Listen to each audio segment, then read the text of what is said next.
Aktres na si Kim Chiu naging maemosyonal sa mensahe ng anak ni Paulo sa kanya.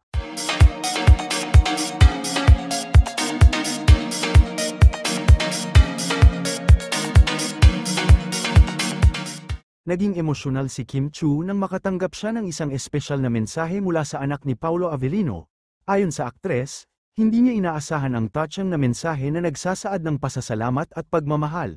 Malapit sa puso ni Kim ang bata, na tila naging mahalaga na ring bahagi ng kanyang buhay. Ipinahayag ni Kim ang kanyang kagalakan at luha ng tuwa sa kanyang Instagram account. Ayon kay Paulo, labis din siyang natutuwa na maganda ang relasyon ng kanyang anak at ni Kim. Ang sweet na sandaling ito ay nagpakita ng magandang samahan sa kanilang pamilya. Maraming tagahanga ang natuwa at nagbigay ng suporta sa mag-asawa. Tunay na nagpapatunay ito ng kanilang matibay na pagmamahalan at pagkakaisa. And this are chika for today mga ka-showbiz, sana nag-enjoy kayo.